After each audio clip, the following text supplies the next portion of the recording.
this is an iHeart podcast. Guaranteed human.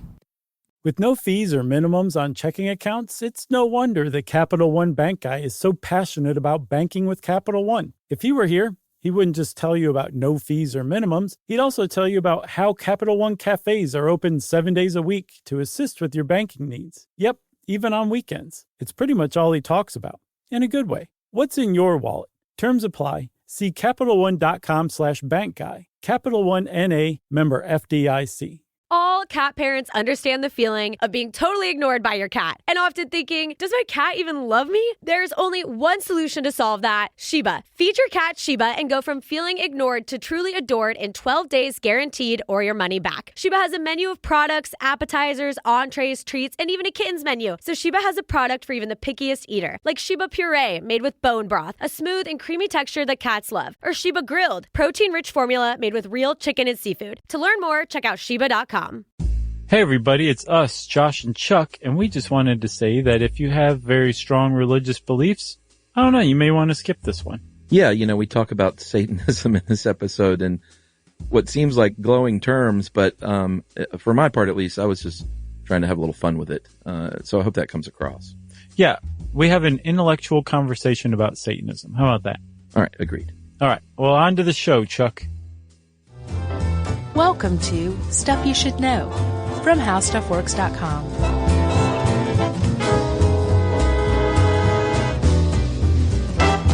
Hey, and welcome to the podcast. I'm Josh Clark. Seated directly across from me is one Charles W. Wayne Charles Chuckers Chuck Bryant. That's pretty good. Old Beelzebub himself. Yep. And there is Old Scratch to my right. Matt, do you let people know your last name? Oh yeah, you're a personality. Matt Frederick. I don't want him to get kidnapped. Guest producer Matt Frederick of the old days, co-host of Stuff They Don't Want You to Know, and now supervising producer for podcasts. Whoa. Matt, we don't let our producers talk on our episodes, so we're going to have to beep that out. Matt says that was a huge announcement you just said. Yeah. Nice. Well, congrats, Matt. And Matt's been working here forever just like us. Nice. Lovely wife. Yep. Lovely child. Yes. Great family. Loves Indian food. I didn't know that. Oh, yeah. Yeah? It's his bread and butter, as it were. It's his ghee and naan. Now he's afraid to talk, which he should be. That's good. Anyway, Matt's here. Yeah. So, thank you, Matt, and hail Satan. I was going to say hail Satan. Hail Satan, Chuck. Hail Satan, Josh. It's funny. I went from, when reading this, to thinking Satanists are just libertarians. Yeah. To, no, Satanists are kind of Republicans.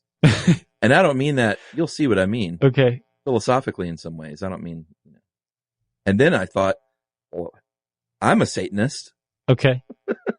Did you have an awakening? Yeah, I mean, I read some of the stuff in their FAQ on their website and some of their fundamentals and their 11 rules of earth and their 9 satanic statements. We'll read all that stuff. Yeah. I thought, well, geez, I agree with a lot of this stuff. There are 13 things to avoid getting gouged at the grocery store. What Satanists are not, almost assuredly, are not evil people who meet in dark churches to perform ritual blood sacrifice and eat hearts and draw pentagrams on each. Well, they may draw pentagrams. Yeah, that part's actually true. But there's more things that Satanists are not. I think if you're coming to this blind, without knowing anything, you'll probably be surprised about just how kind of groovy they are. And this is the Church of Satan. Yeah. That I'm talking about mainly. No, I think you can apply what you just said to all Satanists. Yeah, true. Because if you're a Satanist, you would take umbrage at the idea that somebody who actually believes in the supernatural entity, Satan, is not a Satanist. Right. Because Satanism, by definition, at least modern Satanism, by definition, is an atheistic philosophy. So there's no supernatural entities of any kind to Satanists. So somebody who worships Satan would be a devil worshiper, which is a completely different kind of thing. Yeah, and I didn't even finish. The last thing I thought, well, no, I mean, I got off track. The last thing I thought when I was reading about the Temple of Satan is that these are just liberal hippies. Temple of Satan, such a range. The Satanic Temple? Yeah, Satanic Temple. They are, I saw them compared to or analogized as a dark yes men. Remember, the Yes Men? No. Oh, you got to check out the Yes Men. There's a couple of Yes Men documentaries, and they basically do this, but it's not satanically associated. Okay. And I wonder why it was satanically associated. I'm like, sounds like you're a bunch of liberal hippie scientists to me. Well, we'll get into all that. Okay. So we're talking Satanists and Satanism, if you couldn't tell, because we have been saying Satan a lot. And if, like Chuck said, you're coming into this blind, let us illuminate for you. Let us bring the light to your eyes. And we both grew goatees for this episode. Yeah, exactly. Specifically, and shaved our heads. And horns. Jonathan Strickland actually could do a oh man, sort of an amateur Anton LaVey if he wanted to. He could. I'm sure he does at home, if you know what I mean. All right, so let's go back, and this is a Grabster article, so it's got the goods.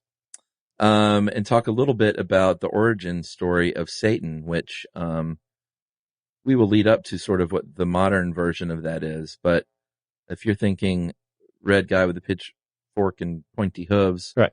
That's tries to lure people away from God to do bad things.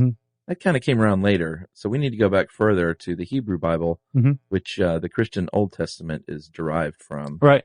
And there's a lot of uncertainty on what Satan actually meant, depending on how you want to translate the Hebrew term. Right. And the reason there's uncertainty is because Satan wasn't a figure in early Judaism, because the early Jews believed that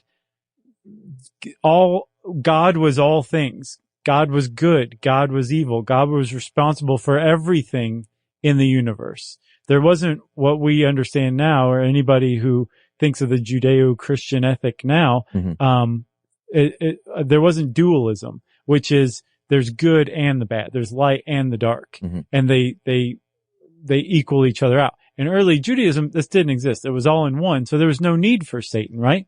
But as this concept of an all benevolent, loving God spread, this question arose, which was, well, wait a minute. If God is just so benevolent and loving, why does he or she, let bad things happen? And so the need for the concept of Satan emerged later on. And because of, the, early Judaism's proximity to, Persia, which was ruling the land at the time at about like the 6th to 3rd centuries BCE, Persia had Zoroastrianism, which had dualism. So they kind of introduced, the Hebrew faith to dualism, and hence Satan was originally born. Yeah, so there's no like consensus when you look at these old texts, what these translations mean. Sometimes it is an adversary or an opponent to God. Sometimes it's not. Sometimes it's, he's like an attorney in the heaven's legal system, right? Throwing the book at people. Like, Al Pacino. Oh yeah, quite literally. Didn't he play the devil? Yes. Or did he? As a lawyer. Right. What was it? Devil's Advocate. Right. With Keanu. I don't think I ever saw that. I didn't either. Okay. But I mean, we were both alive at the time, so we know. Yeah. You look at all these different forms of what the word meant back then before it became the modern version we all know. And the one kind of common thread through all of them, though, is that Satan was an outsider who was sort of against the man and these established values that everyone else seemed to believe in. Right. Or established rules, or just even the establishment in general. Yes. He's the antithesis of that. Correct. You get into the Christian New Testament, and it starts to clear up a bit, to where there is a single being called Satan who is supernatural, and it's a direct opposition to God, and is usually used as a tool God uses in the Bible, at least as a test, like go down there and test these humans. Go get that guy. To see if, see which way their allegiance lay. Right. That Satan's called the scriptural Satan, or Satan of the scriptures, right? Yeah. He also kind of comes out of nowhere in the New Testament to tempt Jesus in the desert, I believe. And I mean, you know all this, right? Yeah. Am I right? It was in the desert? Well, yeah. And I think, by the way, just to back up to that last episode when stuttering, when I didn't hear the story about Moses in the Bible with a coal in his mouth or whatever, everyone wrote in and was like, it's not in the Bible. Don't feel bad. Oh, good. It was from something else. Right. It was from the Disney movie. Yeah. So, but in one of the Gospels in the New Testament, and no need to write in to let us know, but it's in one of the Gospels in the New Testament that Satan appears to Jesus to try to tempt him. And he's kind of brought in almost like he's a character that everybody should know. But if you're just reading the New Testament from beginning to end, you're like, what? Who's this guy? Yeah. But apparently another gospel makes mention that Satan was the serpent in the Garden of Eden. So he's a big tempter. He's bent on corrupting man and getting man to stray from God's flock, basically. Yeah. And there are there's certain demons that are named properly in the Bible, like Beelzebub and Belial. And again, it's just sort of conjecture on our part whether or not that's referring to Satan or whether it's a generic evil. Mm-hmm. It's just sort of difficult to. What it wasn't was the devil with the horns and the pitchfork that we all think about. No, and those earliest names for the devil, like Beelzebub, are actually corruptions or alterations of competing religions' gods, right? Yeah. So early Christianity and or I guess Middle Judaism had this kind of tendency to take other religions' gods and make them the evil characters in their religions. Because they wanted Christianity to flourish. Right, exactly. They wanted to make the competition look bad as a way to do it. It was a smear tactic and a campaign to get converts, right? Right. So Beelzebub is actually a corruption of Baal Zevul, Baal Zevul. Baal the Exalted. I think if you say that one more time, he will appear. And Baal, Ba'al, was the main deity of the Canaanites and the Phoenicians, who were competing with the early Christians at the time. And if you say Baal Zevul, that means Lord of the Flies, not Lord the Exalted. So it was like a slam on their competition's main god, and that's where Beelzebub came from. And that will become a common play in the Christian playbook of smearing the other guy's gods by making them evil figures in Christian mythology. Klaatu, Orata, Beelzebub. Remember there was a Dead Milkman album called Beelzebubba? Yes. And it had like that guy on a tractor on the cover. That was Beelzebub. Yeah. Well, the same with Lucifer. And when we finally got the English language King James Bible in 1611, Lucifer was really a Latin term for morning star. But in that version of the Bible, they say, no, what that really is the name of Satan. Right. And he was the light bringer, the one who would reveal the truth to people that they were actually being held down by God. Yeah. Which is not the Christian way. Right. So what you were saying by co-opting all these, or not co-opting, but kind of co-opting these bad religions, another band. But that's actually a real band name. Yeah, correct. Yeah. These bad religions and saying those are the bad ones, that's how the devil that we know today, the Satan, that we know today has taken shape, because they, like the Greek god Pan had the cloven hooves and the horns. Yeah. Bacchus, the Roman god, is where you get this insatiable, bacchanalian decadence, which, as we'll see with the Church of Satan, isn't too far off. They certainly love their orgies. Sure. And their trays of fine meats and roasted meats and cheeses. Jugs of wine. So in the Middle Ages and the Renaissance, then this mythology, Christian mythology, is expanded. You get a couple of books that were very key into shaping who we think of today as Satan. Right. One was John Milton's epic poem Paradise Lost, and then of course Dante's Divine Comedy. this is where we got the idea that Satan was an angel expelled from heaven because of his pride, who then said, "And I will defeat the Lord." Right. These are actually from 2 books written by dudes. Yeah, a lot of the mythology about Satan that Christians understand as Satan, and that just people in the culture generally understand as Satan, don't show up anywhere in the actual Bible, Right. Old Testament or New Testament. All that stuff came afterwards. Mm-hmm. So, Chuck, the Enlightenment was another turning point then. Big time. For the conception of Satan. And this is his evolution as like a scary, supernatural, otherworldly figure, takes a different turn because the Enlightenment was based on rational thought. Yeah. Secular humanism finds its roots in the Enlightenment. And, they started to come to see Satan as a kind of a creative force almost. Yeah. A foil to the establishment. This idea that Satan is the opposite of the established norms and customs and moral goods. Yeah. And that he's kind of like a handy archetype for that. So he loses some of his supernatural, Jewish. Yes. And is replaced by metaphorical zhuzh. Yeah. And I think that seems to be the one that the Church of Satan sort of identified with a little more. Was it Satan was just a free thinking dude? Yeah. Apparently that's where that's where it finds its roots was the Enlightenment. Very interesting. Which makes sense because most Satanists would be probably humanists, secular humanists. Although they're individualists, but you could make a case that that's an individual humanism. Yeah. And that's, that comes out of the Enlightenment as well. So, you want to take a break and then keep going, or you want to keep going? No, let's take a break and we'll talk a little bit about witches right after this.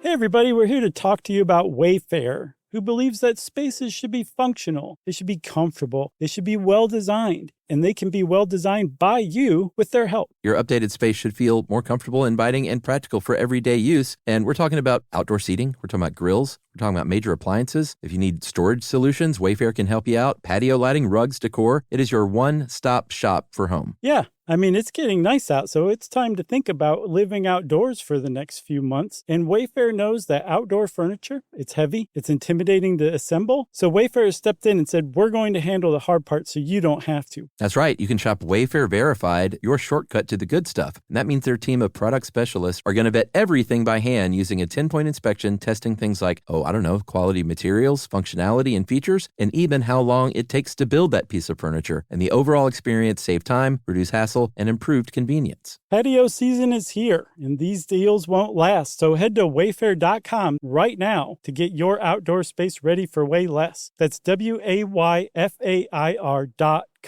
Wayfair, every style, every home. Spectrum Business keeps businesses of all sizes connected seamlessly with fast, reliable internet, advanced Wi-Fi, phone, TV, and mobile services. That's right. And Spectrum Business offers 100% U.S.-based customer support 24/7 to help you stay up and running. And they offer tailored connectivity solutions with packages built for your business budget. Yeah, so it's no wonder millions of business owners rely on Spectrum Business to keep them connected. Visit spectrum.com/business to learn more.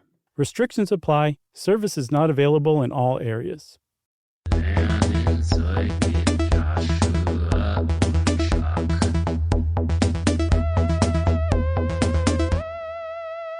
So I promised talk of witches.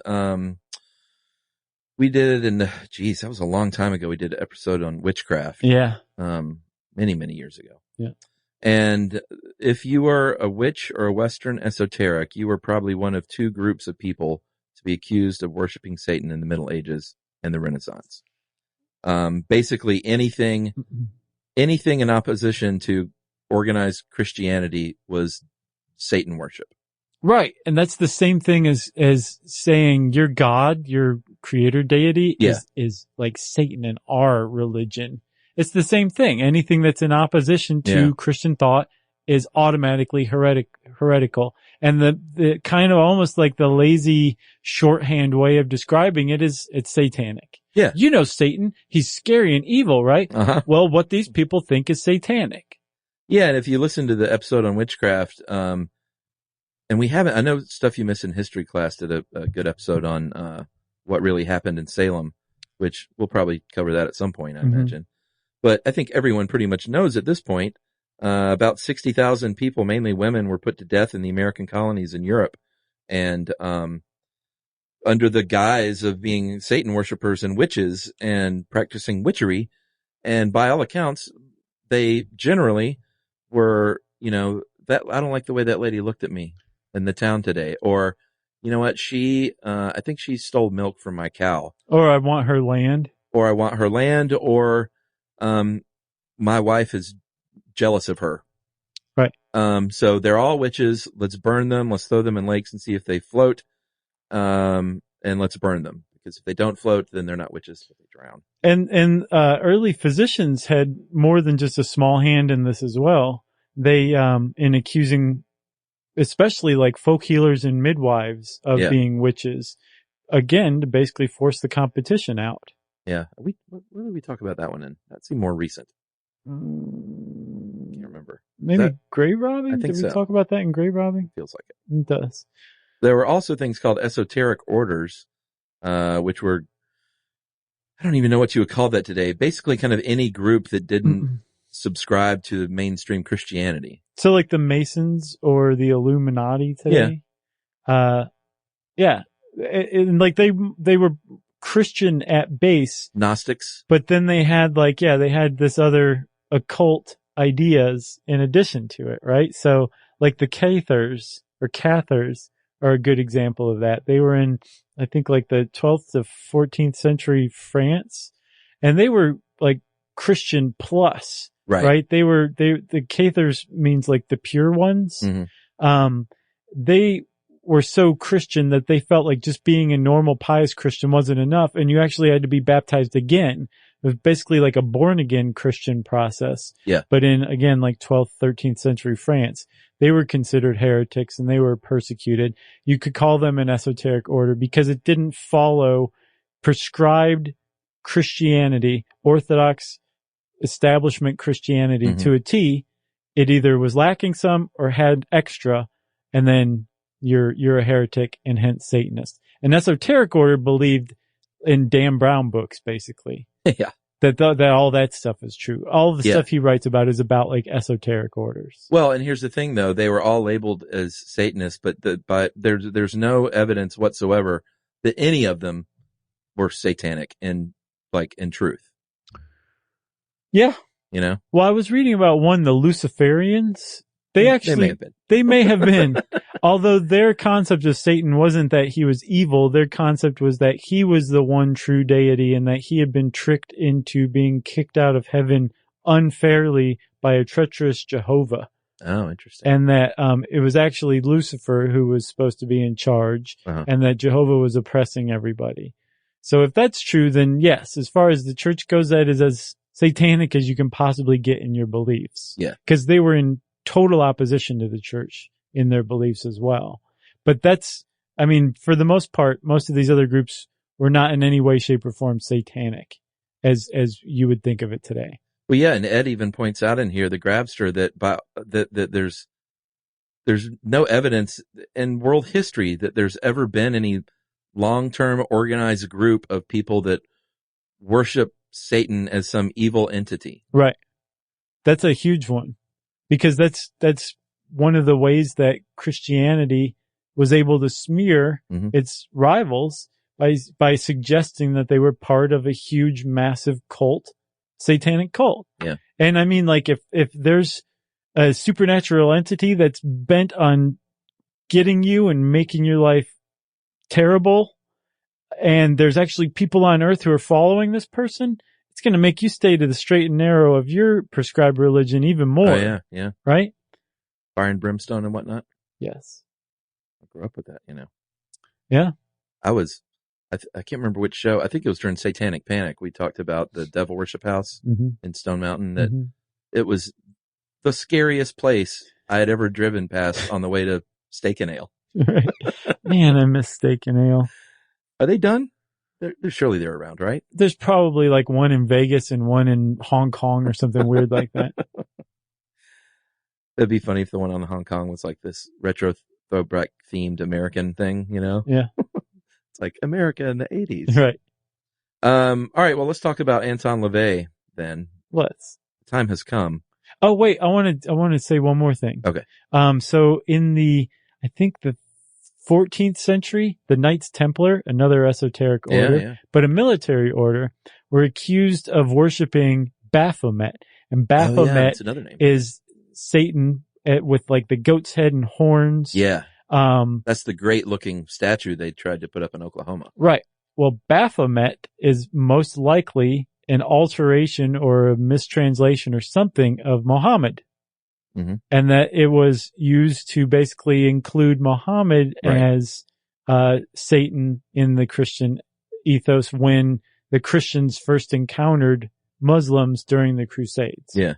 So it was like the same thing, but 1,000 years after they did it to Beelzebub, they did it to Muhammad. And we should do like a 10-parter on the Crusades. Yeah, we should.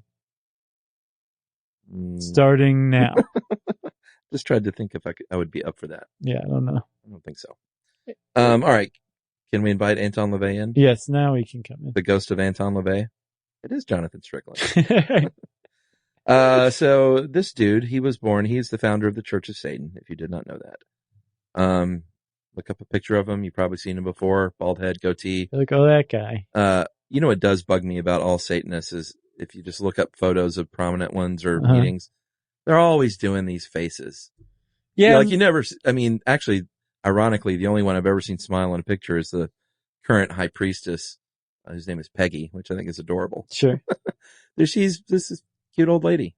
Yeah. I'm not even that old, but you know, yeah. She's like, oh, really? Old lady, huh? Yeah. Oh no. She smiles in photos, but every other picture are like, their eyes are big and they're frowning or they're licking their teeth or something. Yeah. Just, come on. I was on the Church of Satan website yesterday and, I saw a picture of some Satanists all smiling. Oh yeah? But it was because Anton LaVey had a naked woman over his knee and was spanking her. So they do smile in some pictures. Oh, okay. Yeah. Well, that makes sense. So LaVey was born, Howard LaVey, Howard Stanton LaVey in 1930 in Chicago. Right. And, the more I read about him and his supposed early years, the more he sounded like L. Ron Hubbard. Yeah, kinda. Because, L. Ron Hubbard and Anton LaVey both, if you ask them about their backgrounds, they'll tell you one thing. Right. If you ask someone their else, mothers, who like Lawrence Wright, who does research, right, they say, I really can't find any evidence of this stuff that they claimed. Yeah, I mean, if there was anyone who subscribed to lying just as much as you possibly could as a form of showmanship, Anton LaVey was definitely that guy. Yeah, so he says that he had a very colorful upbringing. He worked at a circus. He was worked at sideshows. He was a police photographer, which may have been true. He was a very talented organist who worked burlesque shows. If you ask other people who have done research, they say, no, he kind of was this suburban kid in suburban San Francisco. Not super interesting. One thing that everyone will say, though, is that he was interested in the occult. He was interested in pulp horror novels and magazines. Like Lovecraft? Loved Lovecraft. And he was interested in, he was very much turned off by the double standards, what he perceived to be the double standards of mainstream Christianity. Right. Because supposedly he would play in these burlesque shows and see all these men there. Then the next day see them in the churches.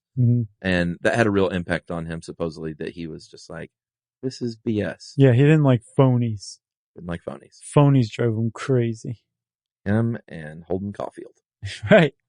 So in the 1960s, and this is kind of like with L. Ron Hubbard again, LaVey started hosting these lectures on paranormal, and he had a lot of flair And everyone was like, man, who is this guy? He's really got something. He's kind of cool. And he talks about things like indulging in all the worldly things. You shouldn't feel bad about it. You should masturbate and have sex with tons of people at once if you want, and just do whatever pleases you. It's fine. Don't worry about it. Sure. And so people in the 60s were like, there was a time in the late 60s where there's this great article in the Telegraph when Satanism seduced Hollywood or something like that. Yeah. Where it was sort of the thing to be a Satanist and to go to these parties because you would go in and there would be drugs and drink and nakedness. It's like Eyes Wide Shut up in there. Right. And everyone from like some of the Beach Boys to Sammy Davis Jr. to Liberace. Liberace was a Satanist? He said he was for a while. I didn't know that. Sammy Davis Jr. definitely was. He even had a TV pilot that he tried to get made about like a sitcom that was Satan friendly. That he like worked for the devil or something. We've got to find that. We have to find that. It was script. supposed to be really bad, and they only made one of them. But so it's out there somewhere. Well, supposedly he made a pilot that never went beyond that. Gotcha. Jane Mansfield was another famous Satanist. Yeah, so it was a big thing, and Charles Manson kind of ruined all that.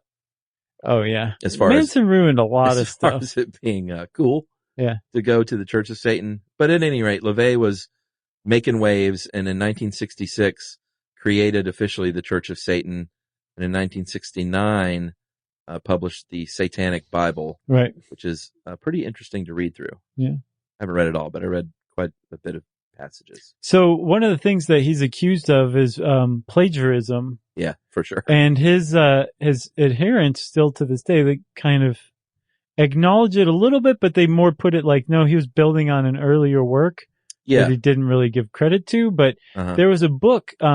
So he wrote the Satanic Bible in 1969. Published in 1969, yeah. There was a book published in 1890, I think it was, called Might is Right. And it was written pseudonymously by a guy named Ragnar Redbeard. And Ragnar Redbeard wrote this book, and it was extremely into social Darwinism. It was individualistic to the point of being anarchistic. It had all of the requisite 1890s racism and sexism attendant to it as well. Sure. But the point of it is like, why would you, love your enemies? This whole doctrine of love is BS. We're animals. And if you have an enemy, you should go out and beat him up because he's your enemy. You don't need to love him. You need to love yourself. And it was really just a surprising book that apparently still a lot of people read today. And apparently Anton LaVey read it and sounds like it. Adopted a lot of it. Yeah. But then he also wrote a lot about ritual and stuff as well, and prescribed certain kinds of rituals in the Satanic Bible. And supposedly the three main types of rituals of greater magic, there's greater magic and lesser magic. But in the greater magic rituals, there is compassion. Yep. There's and that's not just for others, but also yourself. There's lust. Yeah. And then there is destruction. Yes. And all of them are they're meant for you.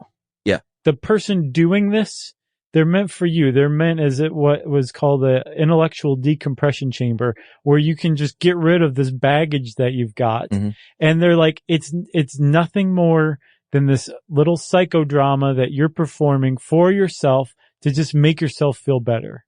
Yeah. Like lust is to release your sexual urges. Like he'll say Christianity teaches you to repress all that stuff. That ain't no good for you. Right. You need to go release these urges. Yeah, you're walking around with all this stuff that's like hanging on you. Like, get rid of it so you can go be happy and stop dwelling on this It's stuff. the same with destruction, cleansing oneself of anger towards someone who has done you an injustice. Like, why sit on that? Go Right. deal with it. You're sitting there stewing about it. Go smash the face. Go put on your velvet robe.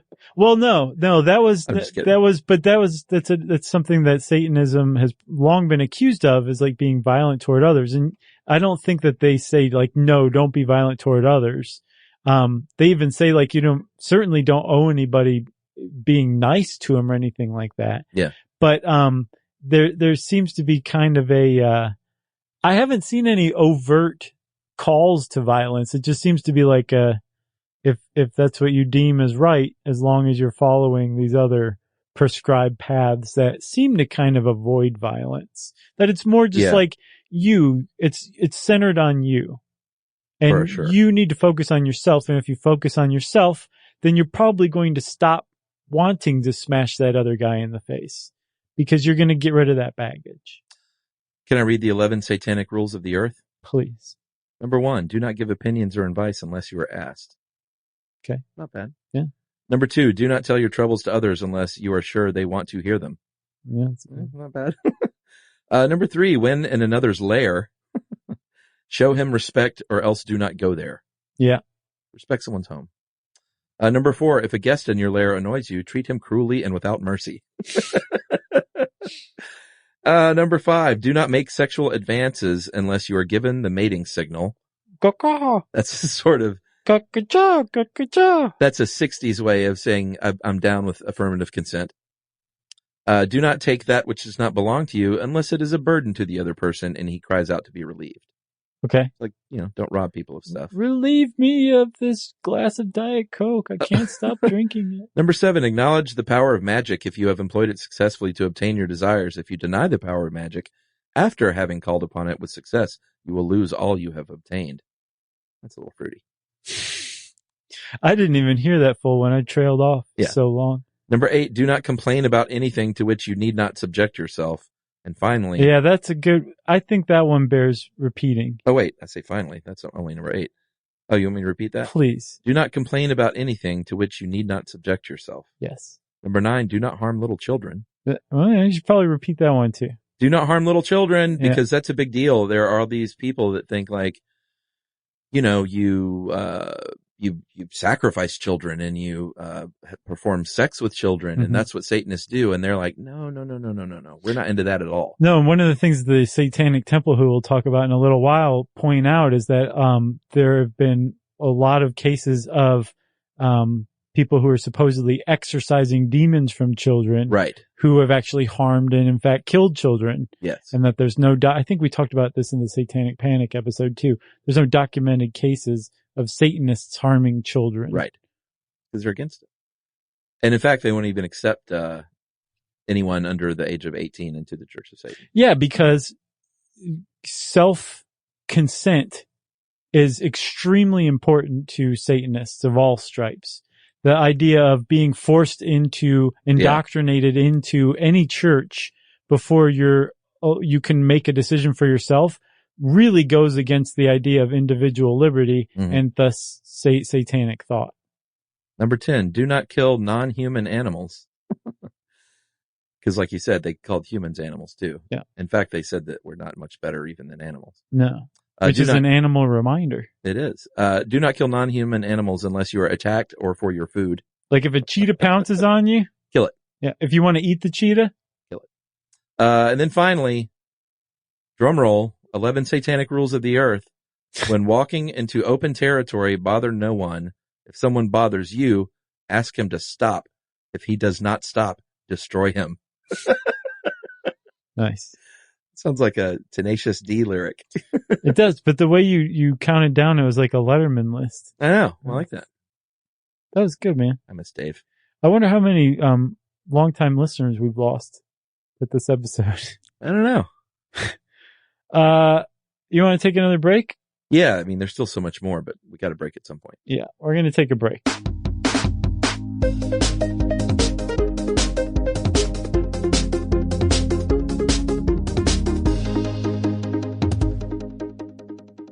Spectrum Business keeps businesses of all sizes connected seamlessly with fast, reliable internet, advanced Wi-Fi, phone, TV, and mobile services. That's right. And Spectrum Business offers 100% U.S.-based customer support 24/7 to help you stay up and running. And they offer tailored connectivity solutions with packages built for your business budget. Yeah, so it's no wonder millions of business owners rely on Spectrum Business to keep them connected.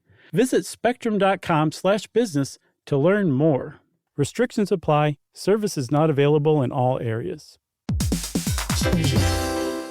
You might know Michelin for its tires, or maybe even its stars, but there's so much more to the story. Michelin isn't just a tire company, it's an innovation company. From connected mobility solutions to high-tech materials, innovation fuels everything Michelin does. That's right. And in 2025, Michelin was recognized as a most innovative company in automotive by Fast Company. It's all part of a big picture vision Michelin calls Michelin in Motion, putting a vision of innovation at the heart of everything it does. Yeah, and get this, Michelin's going way beyond tires. Michelin isn't just making better tires, they're helping build a better future. Why this innovation matters? Well, Michelin is taking on one of the toughest mobility challenges out there, space. Michelin is developing an airless wheel for lunar exploration. Wow. The Michelin Lunar Airless Wheel was named Concept of the Year, recognizing Michelin's technological expertise in the most extreme environments at the 2026 Tire Technology Expo. That's right, and you can learn more at www.michelinman.com/y-Michelin/innovation.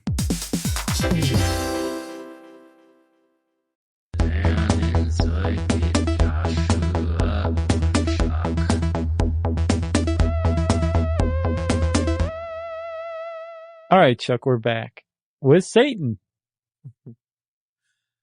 Remember the kids in the hall? Oh, yeah.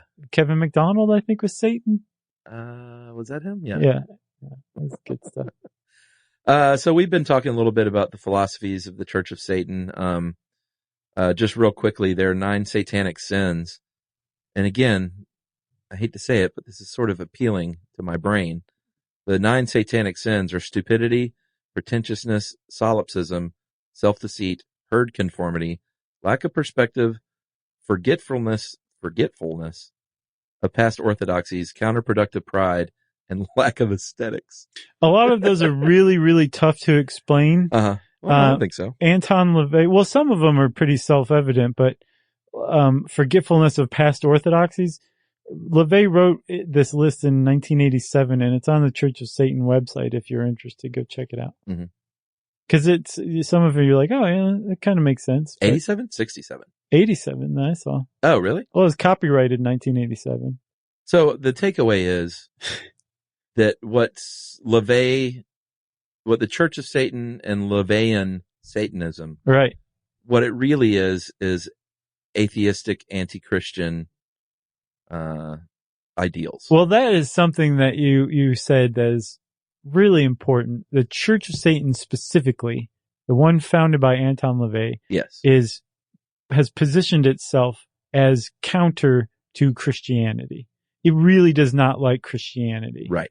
And as a result, it's allowed itself to kind of be drawn into a lot of pedanticness and arguments that it shouldn't.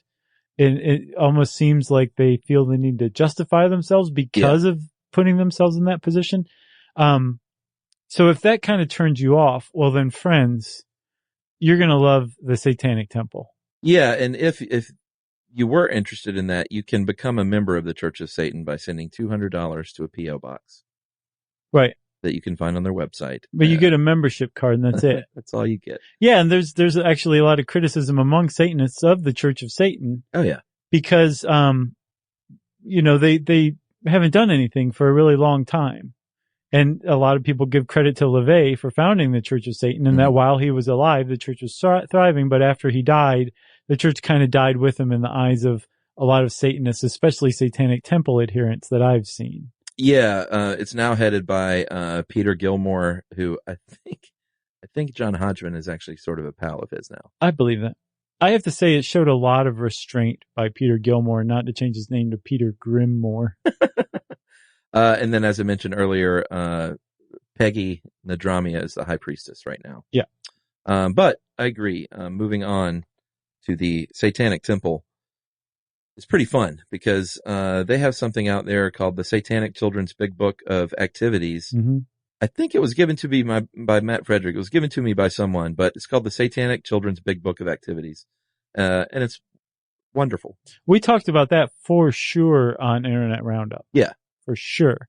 And that was just like one in a string of, I don't want to say countless, because if I bothered to, I could count them, but there's like a string of basically satanic based political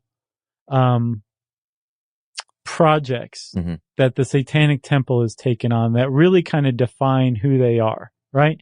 They are part performance art, very much political activists, and are trying to basically they say that they're using Satanism, although they all subscribe to philosophical, atheistic, human secularism, Satanism. Minus the social Darwinism. Right. And the Ayn Rand libertarianism. Yes. That they're using Satanism, though, in the popular conception as a poison pill for the church versus state debate, right? Yeah. And you can also buy shirts and hoodies and coffee mugs. So with this, they use this poison pill, these list of projects. One of them was the Satanic Children's Activity Book, which they printed up to distribute at schools.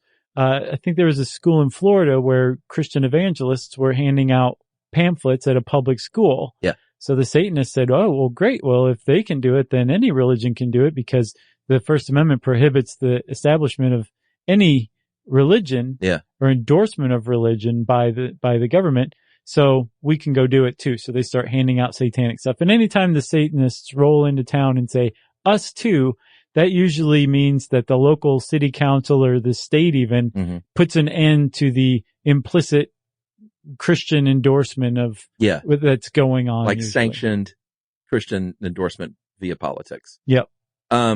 And by the way, when I say that children's workbook is wonderful, and if you're out there going, oh, why would you say that? Like, go check it out. It's literally stories about kids being more accepting of others and being friendly and sharing. And it's like any children's book, but the kids are wearing like pentagram t-shirts and stuff. Yeah.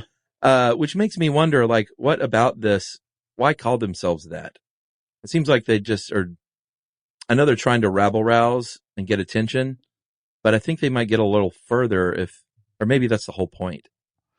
I think, well, in part, using it as like if this actually happened, there's a town in Arizona, I'm not sure which one, but they had a habit of opening their city council meetings with a Christian prayer. Right. Well, most likely every single person in that town that the city council represents is not Christian. Right. But since there was some landmark court ruling, I can't remember when, maybe 2014, where the Supreme Court said, no, it's actually okay as long as they don't prohibit any religions from doing this. Right. The Satanists showed up and said, well, here come the Satanists. We're going to give a benediction to open up your city council meeting. And the city council said, okay, nobody's going to do prayers anymore. Well, that's kind of what their job is. Right. To shut it down. But if they just did it like, well, the secular humanists are here and we're going to say a prayer, everybody'd be like, well, who cares? That's fine. But the people who are so afraid of Satanists are so afraid of Satanists that they are, they would rather stop the city council implicitly endorsing the Christian prayer than to allow the satanic prayer as well. That's how it works. Yeah. And it's the same with the statue in Oklahoma. Yeah. He said, oh, well, you're going to put up your statue? We're going to put up one of, what's it called? Baphomet, which, again, I know you've seen the statue. We both love it just because it's so cool looking. Looks like the cover of some great heavy metal album. It does. But it's like 9 feet tall. Yeah, the two kids looking up adoringly at him. And Chuck, the Satanic Temple has another thing going on right now too. A new initiative that they started. Right. Which is the After School Satan Club. And again, I have to laugh. It just sounds funny. But what it is, it's an after school curriculum to teach reasoning and social skills to kids. Yeah. Again, as a counter to something called the Good News Club, which is an evangelical Christian after school program. So again, they're saying, you got yours, we'll have ours. Yeah, and there's another 2001 Supreme Court ruling that said, you know what, sure, we can have religious after school programs. And the floodgates opened. And the Lucian Greaves, whose name is Doug Mesner, he's one of the founders of the Satanic Temple. He says, we're doing this because the Good News Club is creating a need for it. If they were just doing this in churches rather than public schools, we wouldn't have our after school Satan Club, but they are, so we are. Yeah. Here's a quote. While the Good News Club focuses on indoctrination, instilling children with the fear of hell and God's wrath, after school Satan clubs will focus on free inquiry and rationalism We prefer to give children an appreciation of the natural wonders surrounding them, not a fear of an everlasting otherworldly horror. Right.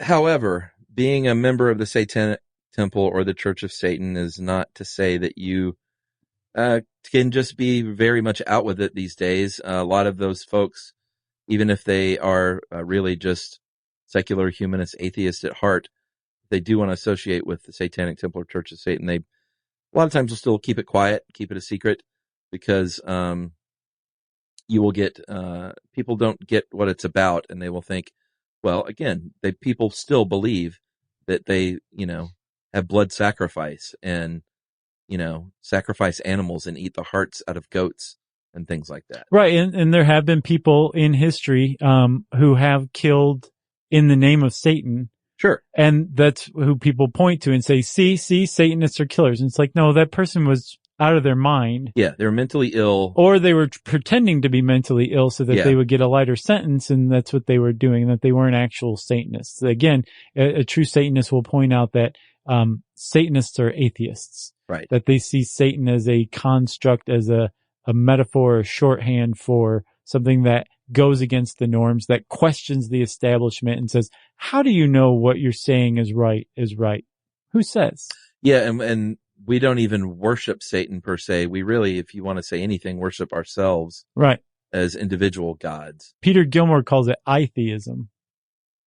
Oh, that's catchy. Isn't it? The lowercase I. He's like, yes, Gilmore, you genius. What did you say his name should have been? Grimmore. Or Killmore. Yeah, Richard Ramirez, David Berkowitz, Son of Sam, talked about demons. Ricky Casso, famously in the 70s, was an American teen who killed someone in the name of Satan, and much to Angus Young's chagrin, was hauled into court with his AC/DC t-shirt on. Right. We're not going to get too much into this because you can go listen to our great episode on the Satanic Panic of the 80s from January 5th, 2016.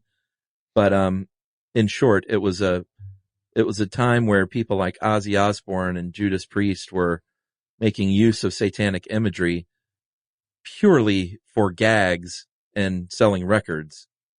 None of it was, I mean, today there are some legit creepy dark metal bands that are very much more overt with their lyrics and things. But I think Ozzy Osbourne has definitely been outed as, right. Yeah. Not some Satan worshiping ghoul. Yeah. Yeah. Anyone who's ever seen him on television can tell you that. Yeah, and I mean it bears fleshing out. There are, like, supposedly the goth scene in Germany in particular is where neo-Nazism and neo-paganism kind of come together. Yeah. A lot of people point to that as some sort of neo-Satanism. But again, if you're talking about Satanism with a capital S as an atheistic philosophy, and somebody murdering in the name of Satan holds about as much water as somebody murdering in the name of the Easter Bunny. You got anything else? Yeah, just let me quote with finish with a passage from the Satanic Bible on love. Satanism has been thought of as being synonymous with cruelty and brutality. This is only so because people are afraid to face the truth, and the truth is that human beings are not all benign or all loving. Just because the Satanist admits he is capable of both love and hate, he is considered hateful. On the contrary, because he is able to give vent to his hatred through ritualized expression, he is far more capable of love, the deepest kind of love. By honestly recognizing and admitting to both the hate and the love he feels, there is no confusing one emotion with the other. Without being able to experience one of these emotions, you cannot fully experience the other. Wow. Either Dr. Seuss or Anton LaVey. Yeah. That's Zoroastrian dualism if I've ever heard it. Yeah. Well, if you want to know more about Satanism, well, go look up this article. It's a Grabster article on howstuffworks.com. And since I said Grabster, it's time for listener mail. Hello, Chuck Bryant and Josh Clark. Hello. Very formal. This is on stuttering. I've stuttered for most of my life. I say most of my life because it started when I was 5. As you mentioned in your show, there are several different ways it can happen. I would always try to think of a different word to use when I got stuck, and that would result in very strange sounding sentences. I would define stuttering as inability to coordinate breath flow with words. Blocking on a word or sound would often result in a cessation of breathing entirely. Kind people often tell me that stuttering does not bother them, but the fact is, when I stutter, my internal reaction is that I feel and sound like a fool. Rationally, I know that is not true, but that is what I often feel nonetheless. And of course, unkind people abound, and I often heard as a child reactions like, "Don't you know what you want?" from other kids and adults, laughter and derision. Often I'd hear, "Just sing it." And while it's true that singing and speaking are operated by different parts of the brain, life is not a musical, and besides, I hate musicals. So, at the age of 67, I would never have thought that I'd end up talking on the phone and dealing with the public for a living. I still occasionally stutter and sometimes feel pretty badly, but I've learned to just live with it. Sometimes feel as I get older, I just don't give a darn anymore. That allows me to relax and stutter less. That is a perk of aging. Sure. Not caring. Yeah. Stress brings it out, and as does talking about my difficult and bizarre childhood. I'm a singer. I'm one of the resident shanty singers at the National Maritime Historical Park at Hyde Street Pier in San Francisco. Nice. And have performed in front of large audiences. Singing is not a problem, but introducing songs can be. You might say I'm the Mel Tillis traditional song. And that lovely email was from Richard Adrianowitz. Thank you, Richard. I love that one. Yeah, good one. Nice. And everybody who's in San Francisco, go down to Fisherman's Wharf and see Richard. Yeah, check out the show. The Mel Tillis of shanty singing. I love it. If you want to get in touch with us, you can hang out with us on Twitter at SYSK Podcast or Josh M. Clark. You can hang out with Chuck at Charles W. Chuck Bryant on Facebook.com or at Stuff You Should Know. You can send us an email to stuffpodcast@howstuffworks.com. And as always, join us at our home on the web, stuffyoushouldknow.com. For more on this and thousands of other topics, visit howstuffworks.com.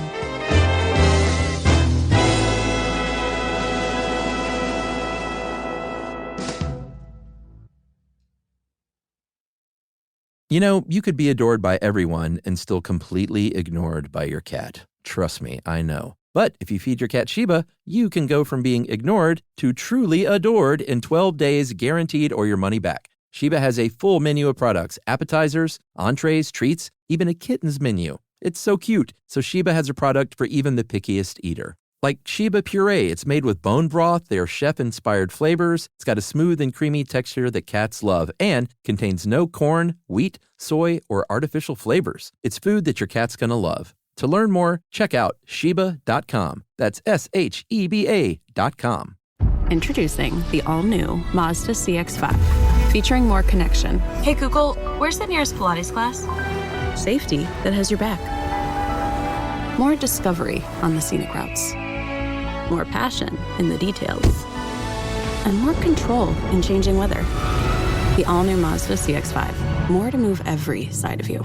See it in 5 films at mazdausa.com/5sides. Google is a trademark of Google LLC. Sequences shortened and simulated. This is an iHeart podcast. Guaranteed human.